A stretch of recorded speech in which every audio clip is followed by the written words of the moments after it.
నమస్తే. నేను మీ Gopi. Welcome back to our channel. ఈరోజు మన వచ్చరికి సీనియర్ జర్నలిస్ట్ జగదేవ్ గారు ఉన్నారు. సార్ నమస్తే సార్. నమస్తే. సార్, ఆంధ్రప్రదేశ్లో జగన్ గారు ఒకప్పుడు ఏదైతే మనకి పర్యావరణం గురించి ఒక శాఖ ఉంది. ఆ శాఖలో దాదాపు ఒక 600 కోట్లు స్కామ్ జరిగింది. రుషికొండ మీద భవంతులు కట్టి దాదాపు అక్కడ ఏదైతే బాత్ టబ్ ఉందో ఆ బాత్ టబ్ విలువ 40 లక్షలు అంట. ఒక బాత్ టబ్ విలువ, ఒక కమ్మోడు విలువ 3 లక్షలు అంట. అంటే ఇంతటి ప్రజాధనం వృధా చేశారు కాబట్టి సో వాళ్ళ మీద ఎటువంటి చర్యలను తీసుకోవచ్చు అంటారా? ఓపెన్ సీక్రెట్ అండి ఇది. ఈరోజు ప్రభుత్వం వచ్చింది కాబట్టి లోపలికి అలౌ చేసి, మీడియాకి అలౌ చేసి ఏది ఏమిటి ఒకప్పుడు ఆయన ఎవరు గాలి జనార్దన్ రెడ్డి గారు గుర్తుందా? ఆయన బంగారు కుర్చీల మీద కూర్చున్నారు, బంగారు పల్లెలు తిన్నారు, ఆఖరికి వాష్రూమ్లో కమోడ్లు కూడా బంగారంతో పోతారని కూడా వార్తల్లో వచ్చాయి. మరి ఎంతవరకు వాస్తవం నాకు తెలియదుగా, అంటే నేను చూడలేదు. అంటే అట్లాగా ఒక స్థాయికి వెళ్ళిపోయిన తర్వాత ఒక రకమైన విపరీతమైన ధనం, అంటే లెక్కలేనంత ధనం వచ్చి పడిపోతుంటే ఏం చేయాలి? అయితే ఇక్కడ చిన్న కరెక్షన్ ఏంటంటే, లెక్కలేని ధనం ఎవరిది? ప్రజాధనం అనేది కాన్సెప్ట్. ఇప్పుడు ఋషికొండ అనేది ఒక ఎంత అందమైన కొండని బోడిగుండు చేసేసారని చెప్పాం. వైజాగ్లో ఒక ఆయన పేరు గుర్తు రావట్లేదు, ఒక రిటైర్డ్ అడ్వకేట్ పర్యావరణకు సంబంధించి పర్యావరణ ప్రేమికుడు, ఆయన కేసు కూడా వేశాడు. ఎటువంటి ప్రమాణాలు ఇది అవ్వకుండా ఏం చేస్తున్నాను దానికి. అప్పుడు మంత్రులు అంటే గుడ్డిగా వితండవాదం అంటారు చూసారా? దేవుళ్ళు అందరూ కొండ మీద ఉన్నారు కదా అట. ఋషికొండ మీద మాజీ ముఖ్యమంత్రి కట్టుకున్న ఇంటికి దేవుళ్ళు కొండ మీద ఉన్నదానికి అసలు కంపారిజన్ ఉందా? దేవుడా ఆయన? చూడండి, పిచ్చి కదా, పిచ్చ. అభిమానులు కూడా పిచ్చి ఉండొచ్చు కానీ పిచ్చ ఉండకూడదు. రోజా గారే అన్నారు, అది దేవుళ్ళు కొండ మీద కట్టగాలేంది, జగనన్న కొండ మీద కట్టుకుంటే తప్పు ఏంటంటే ఈయన దేవుడా అన్నట్టుగా. అంటే మాటలు ఎట్లా మాట్లాడతారని అనిపిస్తుంటుంది అసలు. అంటే తర్వాత ఇన్ని ట్రోల్స్ చేస్తారు, ఏమనుకుంటారని లేదా అలా అనుకున్నప్పుడు అలా స్టేట్మెంట్లు ఇవ్వద్దు, తర్వాత ఏడవద్దు మీడియా సాక్షిగా కదా. మరి అలాంటప్పుడు అట్లా పెడతారు. చాలామంది అబ్జెక్ట్ చేశారు. ఎన్నున్నా ప్రభుత్వం మాది, ఎవడు మాట్లాడలేడు, మాట్లాడితే వాడిని తప్పించడమో, ట్రాన్స్ఫరో, ఇంకేదో. ఎందుకంటే ఒక మాస్క్ అడిగిన డాక్టర్కి ఎటువంటి గతి పట్టిందో అందరూ. అంటే నేను అనుకోవడం స్టార్టింగే ఎట్లాంటివి చూపిస్తే అందరూ ప్రశ్నించడానికి భయపడతారని ఒక ట్రీట్మెంట్ ఇచ్చారేమో నా ఉద్దేశం. సినిమాలో చూపిస్తుంటారు కదా, ఎవరికైనా వాళ్ళందరూ ఎదురుగా వాడికి ట్రీట్మెంట్ ఇస్తే వాడు మిగతా వాడు ప్రశ్నించడానికి భయపడతాడని. సో ఆ ప్రశ్నించలేక ఆ ధైర్యం చావచచ్చి జనాల్లో కూడా ఒక రకమైన భయానికి లోనై అదంతా కోల్పి ఒక్కసారికి ఓటింగ్ రూపంలో చూపించారేమో. అందుకే ఎంత మెజారిటీ వచ్చిందేమో. ఒకటి బాబు గారి మీద ఉండే అభిమానమో, లేకపోతే ఆయన దార్శనికుడు కరెక్ట్గా ఇదే టైంలో ఉంటే ఆయన బాగా సెట్ చేస్తాడని నమ్మకం ఒకటైతే, ఈయన మీద వ్యతిరేకత ఒక 4 వంతులు 3 వంతులు బాబు గారు నమ్మకం అయితే, ఒక వంతు ఈయన మీద వ్యతిరేకత అని నా అభిప్రాయం. సో అట్లాగా ఎంతమంది పర్యావరణ శాఖ ఎవరేమొట్టి చెప్పినా ఏం మాట్లాడతారు? అంటే గుడివాడ అమర్నాథ్ ఏమన్నాడంటే, ఇది భవంతులు మొత్తం కట్టించింది మేము గవర్నమెంట్ వాడుకోవడానికి, గవర్నమెంట్ వచ్చినప్పుడైనా సరే, రాష్ట్రపతి వచ్చినప్పుడైనా సరే వాడుకుంటారు, జగనన్న కోసం కట్టించింది కదా అని చెప్తున్నారు. మరి దానికి ఏం చెప్తారు? మరి అలాంటప్పుడు క్యాపిటల్ అక్కడి నుంచే భవనం రెడీ అవుతుంది. 2019 డిసెంబర్ దసరా తర్వాత వెళ్తాం, 2020 దసరా తర్వాత వెళ్తాం, 2021 దసరా తర్వాత వెళ్తాం, 22 దసరా తర్వాత వెళ్తాం, 23 దసరాకి గ్రాండ్ ఓపెనింగ్ అన్న ఇల్లు రోజు చూపిస్తాను మీకు. అన్న గ్రాండ్ ఓపెనింగ్ నెక్స్ట్ ప్రమాణ స్వీకారం అక్కడి నుంచే అని.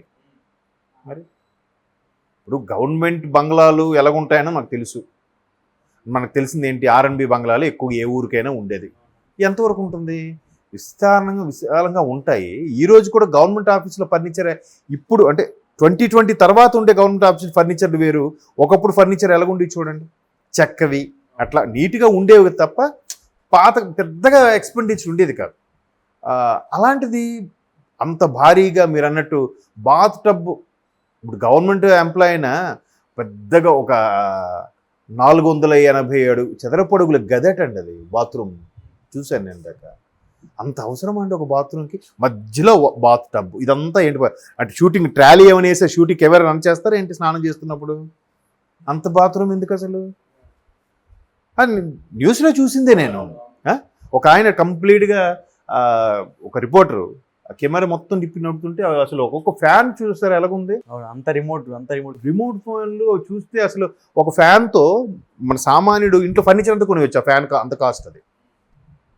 ఎందుకంటే ఇవాళ రేపు మామూలు చిన్న లైట్ ఉన్న ఫ్యానే 4,000-5,000 చెప్తున్నారు సీలింగ్ ఫ్యాన్. మరి అట్లా రిమోట్ ఇవన్నీ అంత రిచ్ లుక్ అంటే ఎలా ఉంటాయండి? ఇప్పుడు అందులో కూడా లైట్లు అంట, సౌండ్స్ అంట, గంటలదంట, రకరకాలు వచ్చేసాయి కదా, బ్లూటూత్ ఆప్షన్, అదే బ్లూటూత్ ఆప్షన్, క్లాప్స్ కూడా తాగడము, ఇట్లా ఇంత హైఫై దేనికోసం? ఏంటి ప్రభుత్వ అధికారాల మీద ఎవరు గవర్నరు రాష్ట్రపతి వస్తే ఇప్పుడో సంవత్సరానికి ఒకసారి అని వస్తారో రారో, అది కూడా వాళ్ళ కోసం ఇంత అవసరమా? అంత ప్రేమ ఉందా వాళ్ళ మీద వీళ్ళకి? అంటే మళ్ళీ ఇందాక చెప్పానే, కొండ మీద దేవుళ్ళు కట్టించుకున్నారు, మా అన్న కట్టించుకుంటారని అభిమానం, మళ్ళీ ఇప్పుడు ఆయన అభిమానం బయటపడింది. ఇప్పుడు ఆయన కూడా ఇన్ని రోజులు ఎందుకు బయటికి రాలేదు?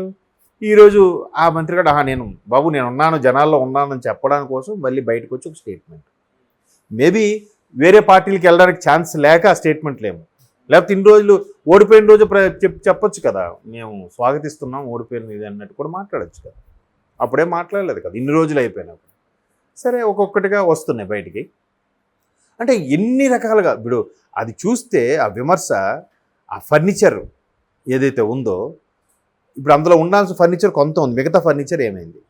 సో ఇట్లాగా అసలు ఆయనగా మొన్న నేషనల్ మీడియాకి ఇచ్చిన ఇంటర్వ్యూలో కూడా బంగారు కుర్చీ మీద కూర్చొని ఇంటర్వ్యూ ఇచ్చారన్నట్టుగా. నేషనల్ మీడియాకి కాదు, లోకల్ మీడియాకి కూడా. నేషనల్ మీడియాది ఉంది, ఇది కూడా ఉంది, TV9కి వరకు ఇచ్చిన మీడియా కూడా ఉంది. ఆ హ్యాండిల్కి ఇక్కడ ఉన్నాయి బంగారు తాపడం అని.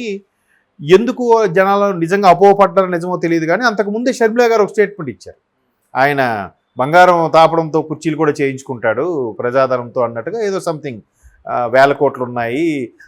ఆయన మరి ఇవన్నీ అఫిడవిట్లో పెట్టారా లేదా, పొందుపరిచారా లేదా అన్నట్టుగా ఆవిడ క్యాన్వాసింగ్లో ప్రశ్నించారు. సో ఎట్లాగా రకరకాలుగా విశ్వస్తున్నప్పుడు ఏంటివి?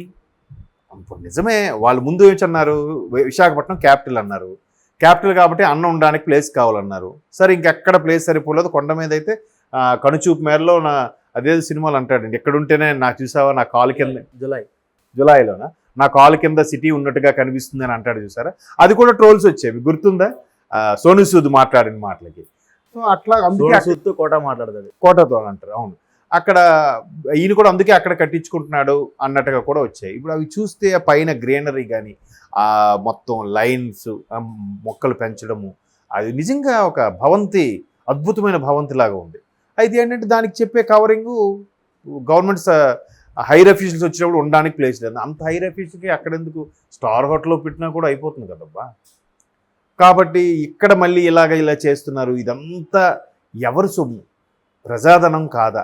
గవర్నమెంట్ సొమ్మే కదా. 600 కోట్ల వరకు ఖర్చు పెట్టారంటే మరి స్థలం విలువ, స్థలం ప్రభుత్వం కాబట్టి ఏం లెక్కలేదు. దానికి ఎవరు చెప్తారు? అలాగా అంటే ఒక్కొక్కటిగా ఇంకా గవర్నమెంట్, కొత్త గవర్నమెంట్ వచ్చిన తర్వాత ఇంకెలాంటివి పాతవి ఎన్ని వస్తుంటాయో చూస్తూ ఉండాలి. దానికి ఏదో సిజరింగ్ ఇచ్చుకోవడమే తప్ప వీటన్నిటి మీద కూడా రేపొద్దున ఎక్స్ప్లెనేషన్ ఇచ్చారనుకోండి, అడిగారనుకోండి, ఏమంటారు? కక్ష సాధింపు అంటారు. అడగకపోతే మళ్ళీ ఇలాగే మేము గవర్నర్ కోసం కట్టాం, రాష్ట్రపతి కోసం కట్టాం, ఏదోటి చెప్తారు. అడిగితే కక్ష సాధింపు అంట. ఎట్లా ఏం చేయాలి చెప్పండి? ప్రభుత్వం ఏం చేస్తుంది? వాళ్ళు అడగకపోతే ఇంత ప్రజాధనం ఇంత మిస్యూజ్ చేసినప్పుడు జనాలకు కూడా ఫీలింగ్ ఉండదండి, మాది కాదు కదా, అందరితో పాటు మనకే అవుతుంది కదరా, నా పాకెట్లో తీసుకోలేదు కదా అని ఫీల్ అవుతాడు. కానీ నువ్వు కట్టిందేరా బాబు అని ఫీల్ అవ్వట్లేదు. ఆ ఫీల్ వచ్చిన రోజు ప్రజల నుంచి తిరుగుబాటు వస్తుంది. ఆ ఫీల్ రానంత వరకు ఏ నాయకుడిని ఎవరు ఏం చేయలేరు. ఇది కూడా కోర్టులో కూడా నడుస్తూ ఉంటుంది, తాత్సారం జరుగుతూనే ఉంటుంది. అలాగా చూడాలి మరి. Okay sir, thank you sir.